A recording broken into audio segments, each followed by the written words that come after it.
कभी कभी जीवन में ऐसा समय आता है जब सब कुछ धुंधला लगता है, न रास्ता साफ होता है, न मन शांत।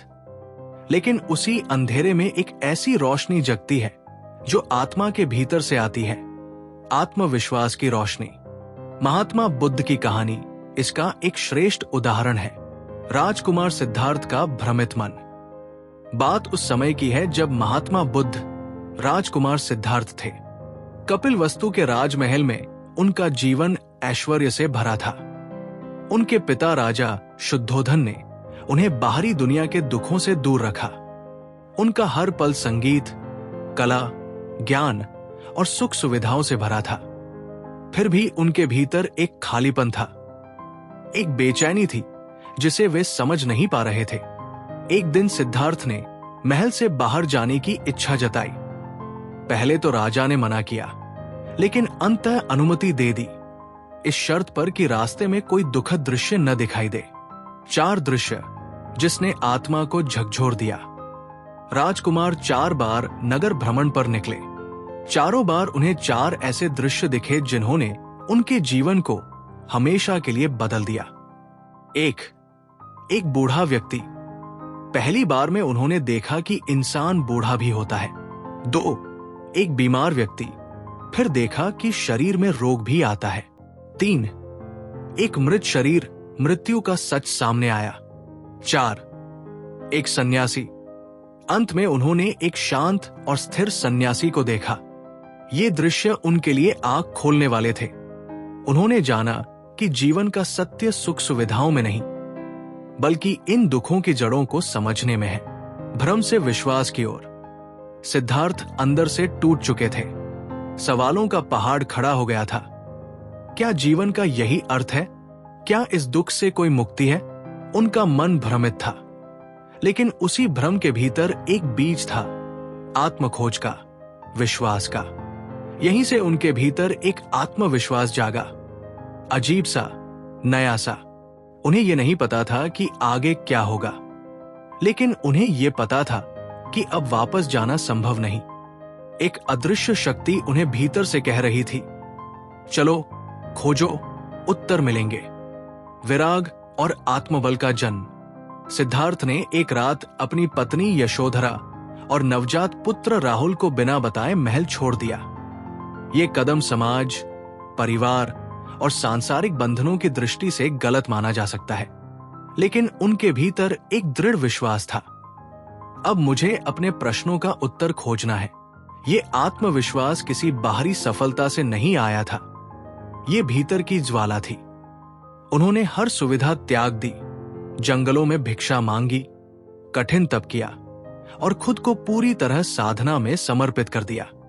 6 वर्षों की साधना और आत्मविश्वास की परीक्षा। 6 वर्षों तक सिद्धार्थ अलग अलग गुरुओं के पास गए, ध्यान, योग और तप की चरम सीमाएं पार की, लेकिन उत्तर नहीं मिला। शरीर कमजोर हो गया, लेकिन आत्मा और भी दृढ़ होती चली गई। कई लोग इस समय में हार मान लेते हैं, लेकिन सिद्धार्थ नहीं रुके। उनके भीतर विश्वास था कि अगर संसार में दुख है तो कहीं न कहीं उसकी मुक्ति भी है। बोध गया, आत्मा की जीत का स्थान। अंततः वे बोध गया पहुंचे। एक पीपल वृक्ष के नीचे ध्यान लगाया। उन्होंने प्रण लिया, जब तक मुझे सत्य की प्राप्ति नहीं होती, मैं यहां से नहीं उठूंगा। यहां कोई गुरु नहीं था, कोई मंत्र नहीं था, कोई मार्गदर्शक नहीं था, केवल स्वयं पर विश्वास था। और इसी विश्वास ने उन्हें उस परम सत्य से जोड़ दिया जिसे हम बोधि कहते हैं, आत्मबोध, निर्वाण। वही सिद्धार्थ से बुद्ध का जन्म हुआ, जो जाग गया है। बुद्ध बनने के बाद उन्होंने अपने अनुभव, अपनी सीख, अपने आत्मविश्वास को लोगों के साथ साझा करना शुरू किया। उनके पास कोई धन नहीं था, कोई ताकत नहीं थी, सिर्फ अनुभव और विश्वास था। फिर भी उन्होंने लाखों लोगों को प्रेरित किया। सम्राट अशोक जैसे राजा उनके अनुयायी बने। उन्होंने दुनिया को सिखाया, आप खुद अपने दीपक बनो। यही आत्मनिर्भरता, यही आत्मविश्वास था जिसने न केवल उन्हें बदला, बल्कि इतिहास की दिशा भी बदल दी। आत्मविश्वास कब आता है? महात्मा बुद्ध की कहानी से हमें ये समझ में आता है कि आत्मविश्वास का जन्म हमेशा सफलता से नहीं होता, बल्कि जवाब की तलाश, अंदर की बेचैनी और निर्णय की शक्ति से होता है। जब हम डर को, असफलता को और संघर्ष को स्वीकार कर लेते हैं, तभी आत्मा जागती है। जब हम दूसरों की राह छोड़कर स्वयं की राह चुनते हैं, तो आत्मविश्वास फूट पड़ता है, और जब ये आत्मविश्वास जागता है तो रास्ते खुद बनते जाते हैं। इसका निष्कर्ष है कि महात्मा बुद्ध का आत्मविश्वास कोई अचानक चमकने वाली चीज नहीं थी। ये सालों की साधना, आत्मसंघर्ष और आत्म जागरूकता से उपजा हुआ एक प्रकाश था। जब कोई इंसान अपने भीतर के प्रश्नों का सामना करता है, जब वो खुद से भागना बंद करता है, तभी वो आत्मविश्वास से भर उठता है। और जब आत्मविश्वास जागता है तो समझ लीजिए, अच्छा समय दरवाजे पर दस्तक दे रहा है। जब जीवन में अच्छा समय आने लगता है तो हमें उसके संकेत रोजमर्रा की जिंदगी में मिलने लगते हैं। पहले जो काम बार बार रुकते थे, जिनमें अड़चनें आती थी, वे अब आसानी से पूरे होने लगते हैं, जैसे प्रकृति स्वयं आपका साथ दे रही हो। महात्मा बुद्ध की जीवन यात्रा में भी एक ऐसा समय आया जब ये संकेत बहुत साफ दिखा। बुद्ध का प्रचार का प्रारंभ, एक नया सफर। महात्मा बुद्ध को ज्ञान प्राप्ति के बाद उन्होंने तय किया कि वे इस सत्य को दूसरों के साथ साझा करेंगे। उन्होंने संसार का दुख देखा था और उसका कारण भी जाना था। अब उनके पास एक समाधान था, 8 अंगों वाला मार्ग, जो किसी को भी दुख से मुक्ति दिला सकता था।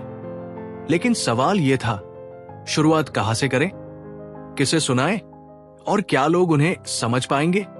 पहले प्रयास की योजना 5 पुराने साथी। ज्ञान प्राप्त करने से पहले बुद्ध ने 5 साधुओं के साथ वर्षों तक कठोर तप किया था। जब बुद्ध ने तप का मार्ग छोड़कर मध्यम मार्ग अपनाया, तो वे साथी उन्हें छोड़ गए थे। वे सोचते थे कि सिद्धार्थ ने तप और त्याग छोड़ दिया है, इसलिए अब वो शुद्ध नहीं रहे। लेकिन बुद्ध जानते थे कि वही 5 लोग उनके विचारों को समझने में सबसे पहले सक्षम होंगे। उन्होंने तय किया कि वे उन 5 साधुओं से दोबारा मिलेंगे। ये निर्णय अपने आप में जोखिम भरा था।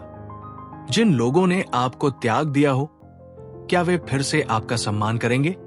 लेकिन बुद्ध के मन में कोई संदेह नहीं था।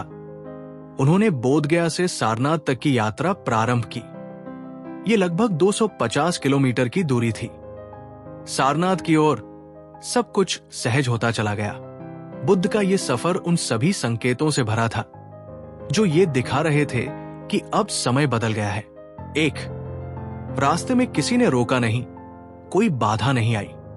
पहले राजकुमार के रूप में बाहर निकलना कठिन था, लेकिन अब जब वे एक भिक्षु बन चुके थे तो रास्ते खुलते चले गए। 2, भिक्षा सहज मिलने लगी। जहां पहले भिक्षा मांगना कठिन होता था, अब हर जगह लोग श्रद्धा से उन्हें भोजन देने लगे। उनके चेहरे पर ऐसी शांति और तेज था कि लोग सहज ही आकर्षित हो जाते थे। 3, प्राकृतिक संकेत भी साथ देने लगे। वे जहां रुकते वहां छाया मिलती, जल मिल जाता, मौसम भी अनुकूल रहता, जैसे प्रकृति स्वयं उन्हें आशीर्वाद दे रही हो। ये सब संकेत यही बता रहे थे कि बुद्ध का समय अब आ गया है। जो पहले कठिन था अब सहज हो गया है।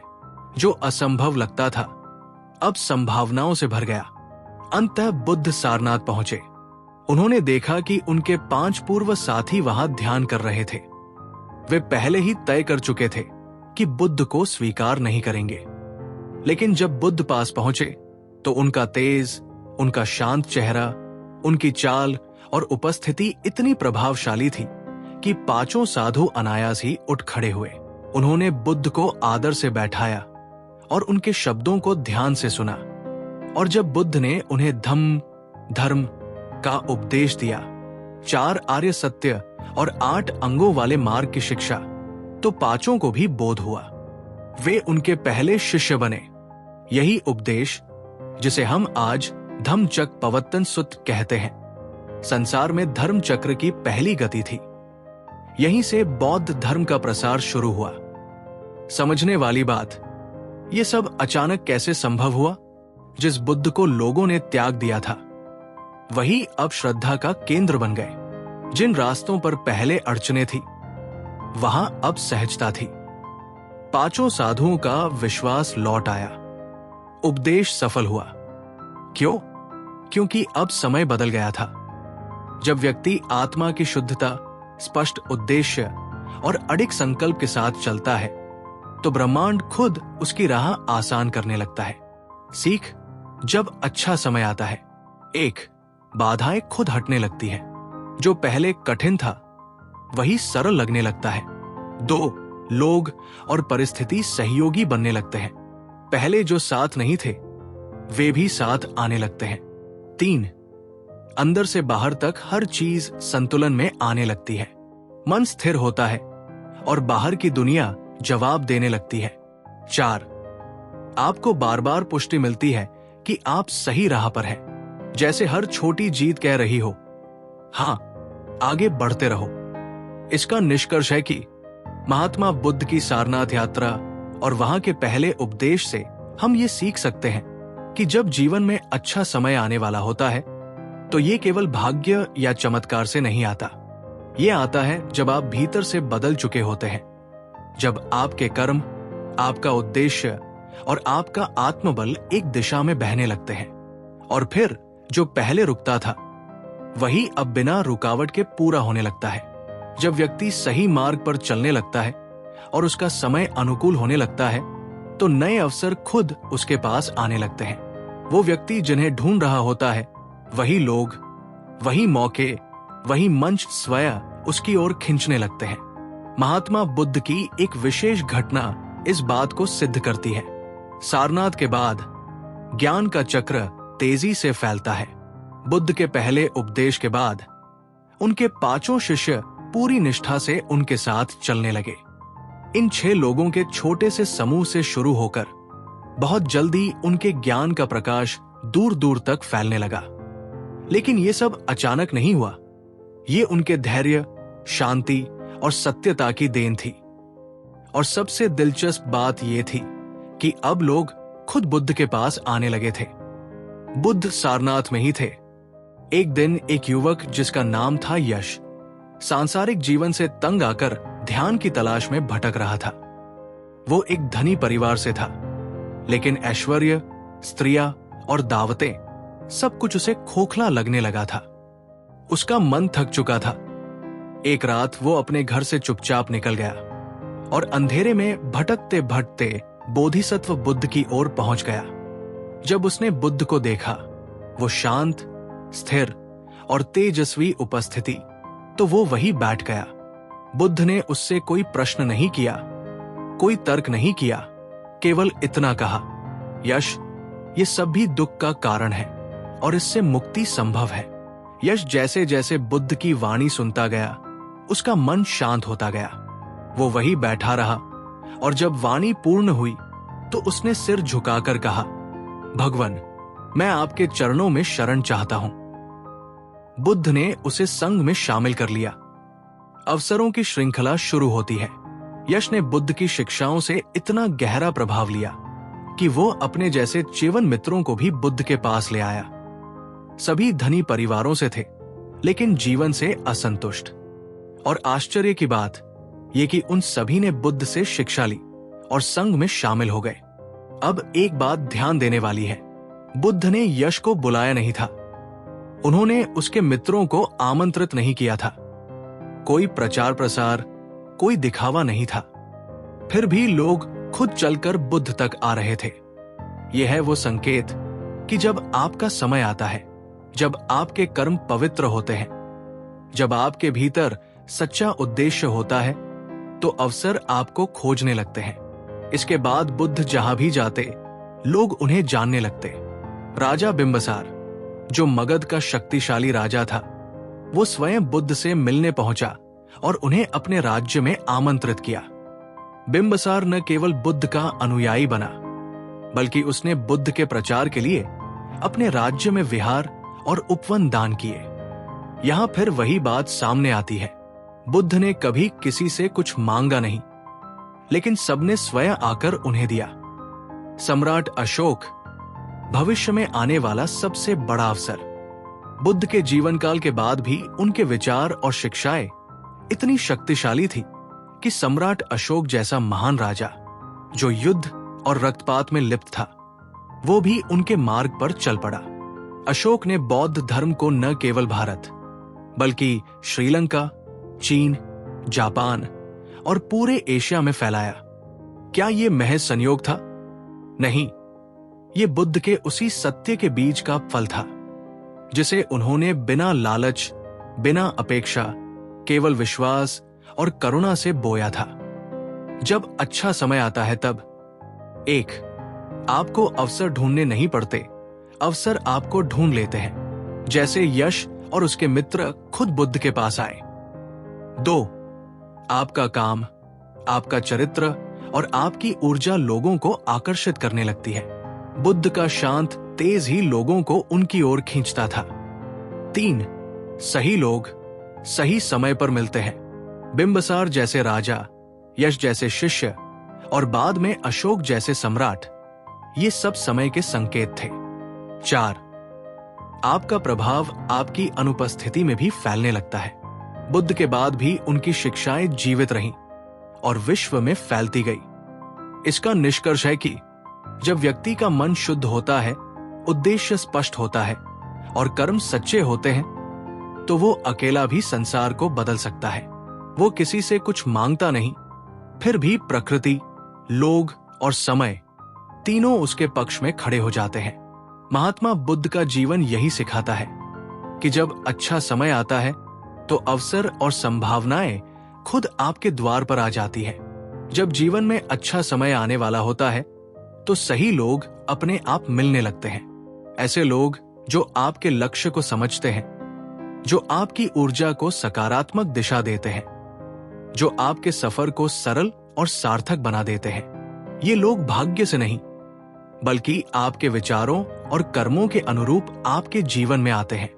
महात्मा बुद्ध की यात्रा में एक ऐसा ही महत्वपूर्ण मोड़ आया जब उन्हें न केवल शिष्य मिले बल्कि ऐसे व्यक्ति मिले जिन्होंने उनके मिशन को एक आंदोलन में बदल दिया। महात्मा बुद्ध के प्रचार का कार्य आगे बढ़ चुका था। उनके साथ अब कई शिष्य थे और वे गांव-गांव जाकर लोगों को दुखों से मुक्ति का मार्ग सिखा रहे थे। लेकिन तभी एक दिन 2 ऐसे लोग उनके जीवन में आए जिन्होंने पूरे संघ की दिशा बदल दी। ये थे सारिपुत्र और महामौदगल्यायन। ये दोनों बचपन के मित्र थे, अत्यंत बुद्धिमान, चिंतनशील और सच्चे साधक।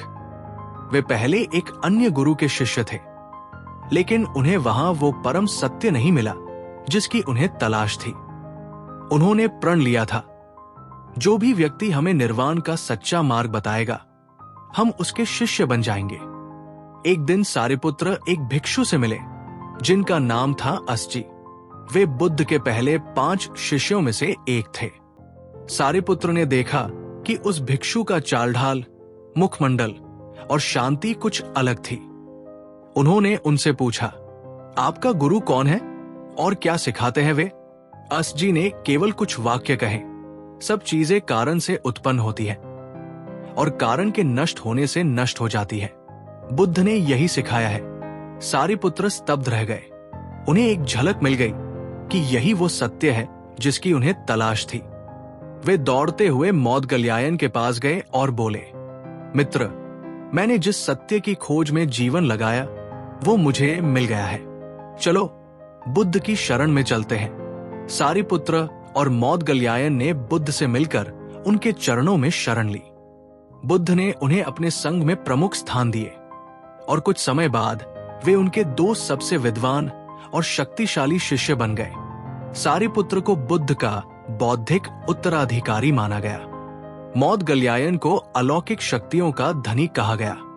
लेकिन इससे भी अधिक महत्वपूर्ण बात यह थी कि इन दोनों ने बुद्ध के मिशन को ऐसी गति दी जो अकेले बुद्ध के लिए कठिन था। इस घटना से हम कुछ गहरे संकेत समझ सकते हैं। 1, जब आपका कर्म शुद्ध होता है तो आपकी ऊर्जा ऐसे लोगों को खींचने लगती है जो आपकी गति को बढ़ाते हैं। बुद्ध ने जब अकेले प्रारंभ किया था, उन्हें साथ देने वाला कोई नहीं था, लेकिन जैसे जैसे उनका कार्य बढ़ा और जैसे जैसे उनके अंदर से स्पष्टता और शांति की शक्ति बढ़ी, वैसे वैसे सारिपुत्र और मौदगल्यायन जैसे लोग खुद चलकर उनके पास आने लगे। 2. सही समय पर सही व्यक्ति मिलना केवल संयोग नहीं, बल्कि संकेत होता है कि अब आपका समय बदल रहा है। बुद्ध को ऐसे 2 शिष्य मिलना जिन्होंने पूरे संघ को संगठित किया, यह दर्शाता है कि समय अनुकूल था। 3. आप जितना अधिक सच्चे मन से दूसरों का भला करने निकलते हैं, उतने ही उच्च कोटि के लोग आपकी ओर आकर्षित होते हैं। बुद्ध ने कभी प्रचार के लिए आग्रह नहीं किया, लेकिन जो भी आया वो स्वयं खिंचा चला आया। सारिपुत्र और मौदगल्यायन केवल अनुयायी नहीं थे, वे बुद्ध की शिक्षाओं के विस्तारक बन गए। उन्होंने हजारों शिष्यों को प्रशिक्षित किया, कठिन प्रश्नों का उत्तर दिया और संघ को संगठित रूप दिया। उनका जीवन स्वयं एक उदाहरण था। सच्चे मित्र, सच्चे मार्गदर्शक और सच्चे साधक। बुद्ध के लिए ये केवल 2 शिष्य नहीं थे, बल्कि ये उनके जीवन में सकारात्मक परिवर्तन और सहयोग के प्रतीक थे। जब समय बदलता है, 1. अकेलापन खत्म होता है, अच्छे लोग मिलने लगते हैं। बुद्ध के अकेले सफर में अब साथी थे, और वे केवल संख्यात्मक नहीं बल्कि गुणात्मक थे। 2. आपके विचारों को आगे ले जाने वाले कंधे मिलते हैं। सारिपुत्र और मौदगल्यायन ने बुद्ध की शिक्षाओं को हजारों तक पहुंचाया। 3. रिश्ते स्वार्थ पर नहीं, उद्देश्य पर आधारित होते हैं। ये संबंध सच्चे थे और यही कारण था कि वे आज भी आदर्श माने जाते हैं। 4. आपका मार्गदर्शन भी सशक्त होता है, क्योंकि अब आपके साथ वे लोग हैं जो समझते हैं, निभाते हैं और आगे बढ़ाते हैं। इसका निष्कर्ष है कि महात्मा बुद्ध की ये कथा ये स्पष्ट रूप से बताती है कि जब आपके भीतर की ऊर्जा शुद्ध हो जाती है, जब आप बिना अपेक्षा के सच्चाई के रास्ते पर चल रहे होते हैं, तो अच्छे लोग अपने आप मिलने लगते हैं। वे लोग जो केवल आपके साथ नहीं होते, बल्कि आपके जीवन के उद्देश्य में भागीदार बनते हैं। जब जीवन में अच्छा समय आने वाला होता है, तो व्यक्ति को बिना किसी ठोस कारण के अपने भीतर अद्भुत आत्मबल और आत्मविश्वास महसूस होने लगता है। न कोई पुरस्कार मिला होता है, न ही कोई बड़ी सफलता हाथ लगी होती है। फिर भी मन अंदर से कहता है, अब सब ठीक होगा। ऐसा आत्मविश्वास भीतर की ऊर्जा और समय के अनुकूल प्रवाह का संकेत होता है। महात्मा बुद्ध की एक खास यात्रा इस बात को बेहद सुंदर तरीके से समझाती है। महात्मा बुद्ध का संघ लगातार बढ़ रहा था। उनके अनुयायियों की संख्या हजारों में पहुंच चुकी थी। उनके विचार समाज के हर वर्ग, राजा से लेकर भिक्षुक तक को प्रभावित कर रहे थे। लेकिन जहां प्रभाव होता है, वहां विरोध भी होता है। देवदत्त, जो बुद्ध का चचेरा भाई और एक बुद्धिमान भिक्षु था, बुद्ध से ईर्ष्या करने लगा। उसे लगता था कि उसे भी वही सम्मान मिलना चाहिए जो बुद्ध को मिल रहा है। धीरे धीरे वो विद्रोही विचारों की ओर बढ़ा। देवदत्त ने बुद्ध के संघ को तोड़ने की कोशिश की। उसने बुद्ध को संघ के नेतृत्व से हटाकर स्वयं प्रमुख बनने का प्रस्ताव रखा। जब बुद्ध ने उसे अस्वीकार किया, तो देवदत्त ने कई तरह की चालें चली। कुछ भिक्षुओं को बहका लिया, बुद्ध की हत्या तक का प्रयास किया। एक बार पहाड़ से पत्थर लुढ़का दिया, जो केवल बुद्ध के पैर को छूकर निकल गया। कभी हाथी को पागल करके बुद्ध की ओर छोड़ दिया गया। इन सब के बावजूद बुद्ध एक बार भी विचलित नहीं हुए। जब भिक्षुओं ने बुद्ध से पूछा, भगवान, आप डरे नहीं, आप चिंतित नहीं हुए? बुद्ध ने मुस्कुराते हुए उत्तर दिया, जिसके मन में क्रोध नहीं, द्वेष नहीं और लालच नहीं, उसे कोई डिगा नहीं सकता। जैसे पर्वत को आंधी नहीं हिला सकती, वैसे ही सत्य को कोई बाधा नहीं रोक सकती। ये उत्तर केवल शब्द नहीं थे, ये आत्मविश्वास का पर्वत था, जो किसी बाहरी घटना या स्थिति पर आधारित नहीं था, बल्कि अंदर की स्थिरता और समर्पण पर आधारित था। क्यों ये आत्मविश्वास था बिना कारण के? एक, उनका कोई राजनीतिक बल नहीं था। वे न राजा थे, न योद्धा, फिर भी उनके भीतर शांति का ऐसा बल था जो एक सम्राट को भी झुका सकता था। 2, उनके पास कोई सुरक्षा नहीं थी, न हथियार न रक्षक। फिर भी वो पागल हाथी उनके पास पहुंचते ही शांत हो गया। 3, विपरीत परिस्थितियों में भी उनकी वाणी थरथराई नहीं। भिक्षु घबरा जाते लेकिन बुद्ध शांत रहते। ये सब इस बात का संकेत था कि वक्त अब उनका साथ दे रहा था। उनका आत्मविश्वास इस बात से उपजा था कि वो सत्य के मार्ग पर हैं और प्रकृति स्वयं उनके साथ है। ये आत्मविश्वास कहां से आता है? जब व्यक्ति सत्य के मार्ग पर होता है, अपने जीवन के उद्देश्य को स्पष्ट जानता है, न किसी से द्वेष करता है, न डरता है, तो धीरे धीरे उसके भीतर एक अदृश्य शक्ति विकसित होती है। ये शक्ति उसे तब भी हिम्मत देती है जब सामने अंधकार होता है। बुद्ध के आत्मविश्वास का यही स्रोत था। आधुनिक जीवन में ये कैसे लागू होता है? आपने कई बार अनुभव किया होगा। अचानक ऐसा लगता है कि अब मैं ये कर सकता हूं, भले ही परिस्थिति वैसी न हो। बिना किसी खास उपलब्धि के भीतर से एक भरोसा जागता है, मुझे सफलता मिलेगी। ये कोई भ्रम नहीं होता, बल्कि ये संकेत होता है कि आपका समय बदलने वाला है। ये भीतर से उपजा हुआ शुद्ध आत्मविश्वास होता है जो आपके सोच, कर्म और ऊर्जा के संतुलन से आता है। महात्मा बुद्ध की सीख: 1, सच्चा आत्मविश्वास बाहरी सफलता से नहीं, भीतरी स्थिरता से आता है। 2, जब आप सत्य, करुणा और सेवा के मार्ग पर होते हैं तो समय आपके भीतर शक्ति भरने लगता है। 3, विरोध और कठिनाइयां आती हैं, लेकिन वे आपको तोड़ती नहीं बल्कि मजबूत करती है। 4, आत्मविश्वास का सबसे बड़ा स्रोत है जानना कि आप सही मार्ग पर हैं। इसका निष्कर्ष है कि जब जीवन में अच्छा समय आने वाला होता है तो सबसे पहले जो चीज भीतर जन्म लेती है वो है आत्मविश्वास।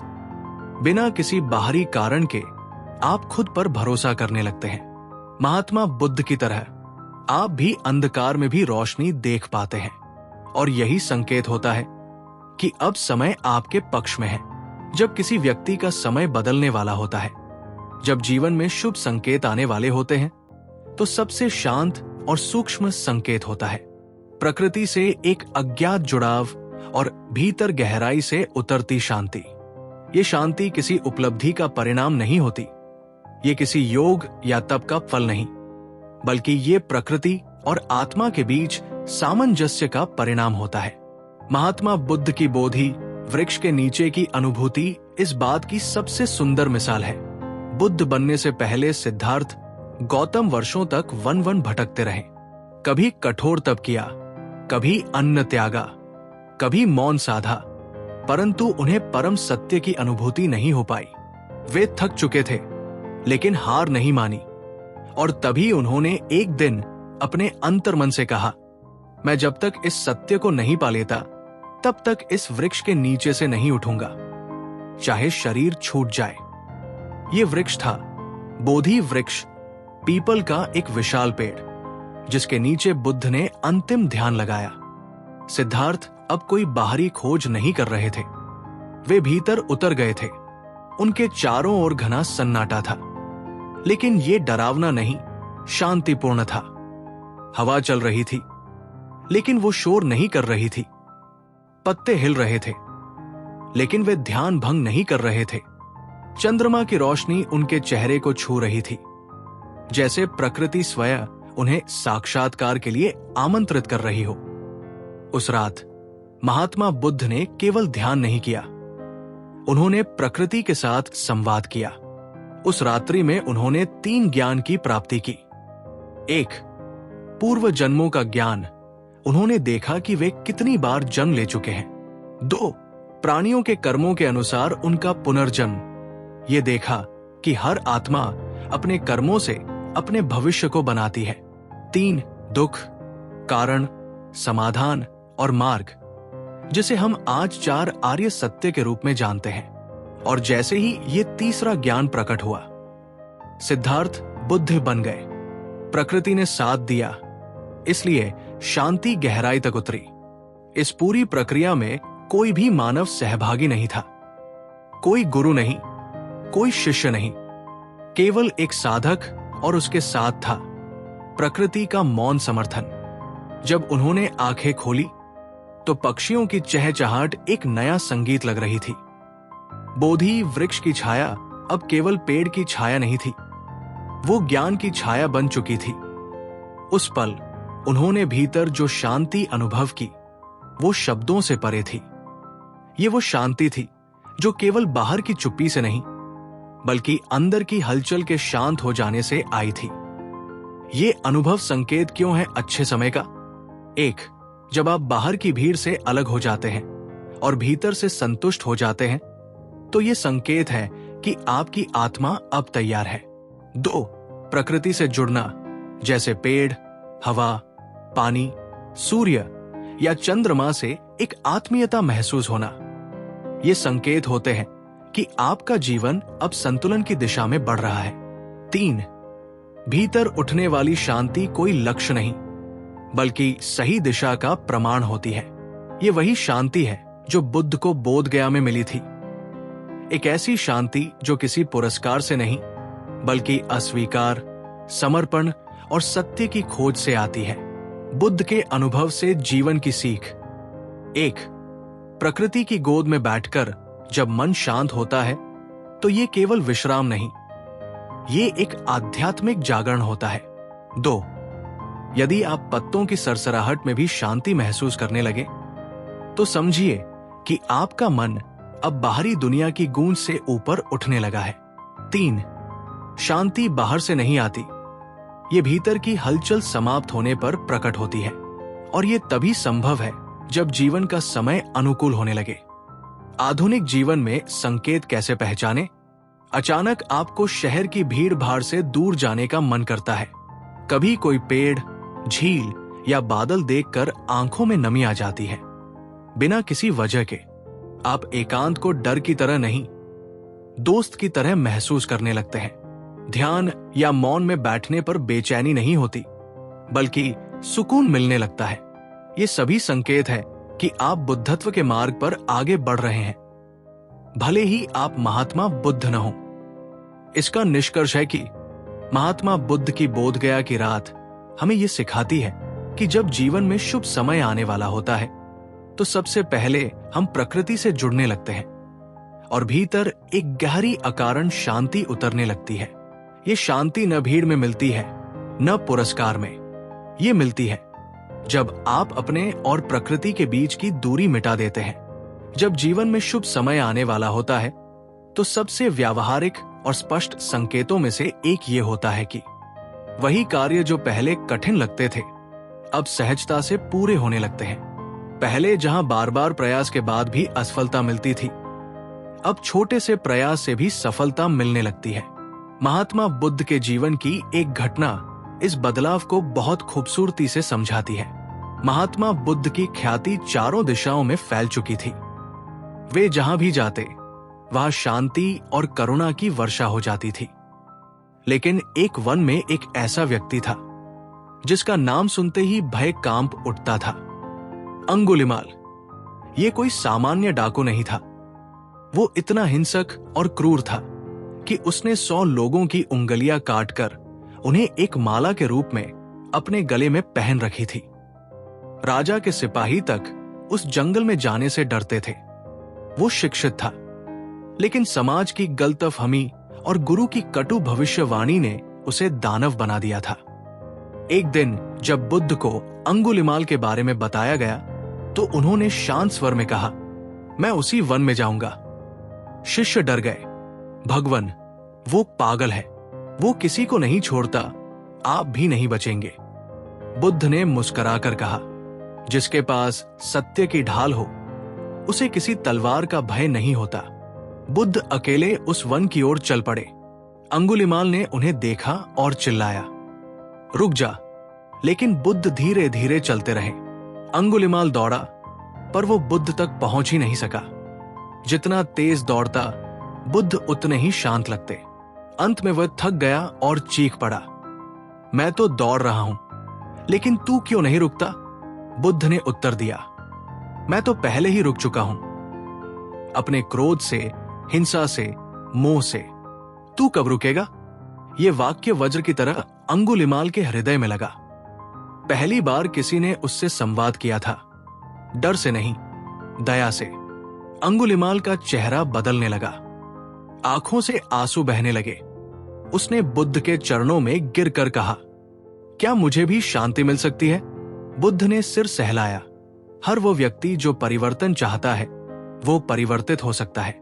अंगुलिमाल ने हिंसा छोड़ दी, संघ में शामिल हुआ और आगे चलकर एक भिक्षु बना जिसने अनेक लोगों को सत्य की राह दिखाई। इस प्रसंग से क्या स्पष्ट होता है? एक, बुद्ध के लिए यह कार्य आसान नहीं था। एक हिंसक हत्यारे का हृदय परिवर्तित करना, यह तो राज्य की सेनाएं भी नहीं कर सकी। दो, लेकिन बुद्ध के लिए यह कठिन नहीं रहा क्योंकि उनका समय और ऊर्जा अब उस अवस्था में थी जहां उनका स्पर्श ही परिवर्तन ला सकता था। तीन, यह परिवर्तन उनके भीतर की शक्ति और प्रकृति के साथ सामंजस्य का परिणाम था। जो पहले असंभव लगता था वही अब सहज हो गया। ये बिंदु हमारे जीवन में कैसे प्रकट होता है? जब समय अनुकूल होता है। पहले जिस परीक्षा में बार बार असफल हुए, अब उसी में अच्छे अंक आ जाते हैं। पहले जहां लोगों से बात करने में डर लगता था, अब उसी मंच पर आत्मविश्वास से बोलते हैं। जहां पहले मन अशांत रहता था, अब वही कार्य ध्यान जैसा लगता है। ये सब समय की चाल, आपके भीतर की परिपक्वता और ऊर्जा के संतुलन का परिणाम होता है। महात्मा बुद्ध की इस कथा से जीवन की सीख: एक, असंभव जैसा लगने वाला परिवर्तन भी सरल हो सकता है यदि आपके भीतर करुणा और विश्वास हो। दो, जो समस्याएं पहले असहनीय लगती थी वे अब हल्के महसूस होती हैं। ये आपके आंतरिक परिवर्तन का संकेत है। तीन, जब आप सही दिशा में चल रहे होते हैं तो प्रकृति आपके साथ रास्ते खोलने लगती है। संकेत को कैसे पहचाने? आप जो चीज पहले बार बार टालते थे, अब उसमें आनंद आने लगता है। लोग जो पहले आपकी बात नहीं सुनते थे, अब ध्यान से सुनने लगते हैं। आपके प्रयासों में जादू सा असर होने लगता है। कम मेहनत, अधिक फल।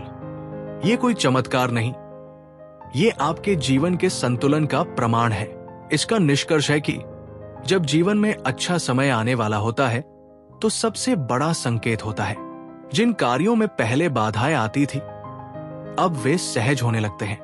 महात्मा बुद्ध ने जब अंगुलिमाल जैसे व्यक्ति का हृदय बदल दिया, तब यह स्पष्ट था कि वे अब केवल व्यक्ति नहीं, एक ऊर्जा, एक जागरण बन चुके थे। आपके जीवन में भी जब कठिन काम सरल दिखने लगे तो जान लीजिए, अब प्रकृति और समय दोनों आपके पक्ष में है। जब जीवन में अच्छा समय आने वाला होता है तो मन केवल सफलता या सुख की तलाश नहीं करता, बल्कि वो भीतर से संतुलित और कृतज्ञ हो उठता है। ये कृतज्ञता किसी विशेष कारण से नहीं होती, ये अकारण प्रसन्नता होती है। ये संकेत है कि अब आपका जीवन बाहरी नियंत्रण से निकलकर आत्मिक संतुलन में आ रहा है। महात्मा बुद्ध की अंतिम यात्रा इस बिंदु को गहराई से दर्शाती है। महात्मा बुद्ध की आयु लगभग 80 वर्ष हो चुकी थी। वे अपने शिष्यों के साथ उत्तर भारत की यात्रा पर थे। शरीर अब थक चुका था, लेकिन मन अब भी शांत, स्थिर और जागृत था। उन्होंने शिष्यों से कहा, अब मैं इस संसार से विदा लेने वाला हूं। अब वो समय आ गया है। ये सुनते ही आनंद, उनके प्रिय शिष्य व्याकुल हो गए। भगवान, आप हमें छोड़कर जा रहे हैं? बुद्ध मुस्कुराए। आनंद, क्या मैंने तुम्हें नहीं सिखाया कि सब कुछ परिवर्तनशील है? ये शरीर भी एक पात्र है जिसे समय पर छोड़ना ही होता है। जब वे कुशीनगर पहुंचे तो एक शाल वृक्ष के नीचे लेट गए। चारों ओर शिष्य थे, कुछ रो रहे थे, कुछ ध्यान में बैठे थे, परंतु बुद्ध पूर्ण रूप से शांत। उनकी आंखों में कोई पीड़ा नहीं थी, कोई डर नहीं था, बल्कि एक गहरी कृतज्ञता और संतुलन। उन्होंने अंतिम उपदेश दिया, अप दीपो भव, स्वयं दीपक बनो। कथा है कि कुशीनगर में एक साधारण व्यक्ति चुंदा ने उन्हें आमंत्रित किया और श्रद्धा से भोजन कराया। ये उनका अंतिम भोजन था। बुद्ध को ये ज्ञात था कि इस भोजन के बाद शरीर का अंत निकट है। फिर भी उन्होंने चुंदा को आशीर्वाद दिया, न कि कोई शिकायत। जो श्रद्धा से देता है वो पुण्य का भागी होता है। ये थी वो आंतरिक कृतज्ञता जो समय के साथ जुड़ी नहीं थी, ये समझ से उपजी थी। शांति का वो क्षण जब जीवन और मृत्यु एक हो गए। जैसे जैसे सूर्य अस्त हो रहा था, बुद्ध ध्यान की अवस्था में चले गए। उन्होंने 4 ध्यान की अवस्थाएं से गुजरते हुए महापरिनिर्वाण को प्राप्त किया। वो क्षण केवल मृत्यु नहीं था, वो था एक पूर्ण जीवन का शांत समापन। कोई डर नहीं, कोई अधूरापन नहीं, केवल संतुलन, समर्पण और आभार। ये संकेत क्यों दर्शाता है शुभ समय? 1, जब भीतर से संतुलन आ जाता है तो व्यक्ति परिणाम की चिंता छोड़ देता है, वो केवल कर्म में रम जाता है। यही बुद्ध ने अंतिम समय तक किया।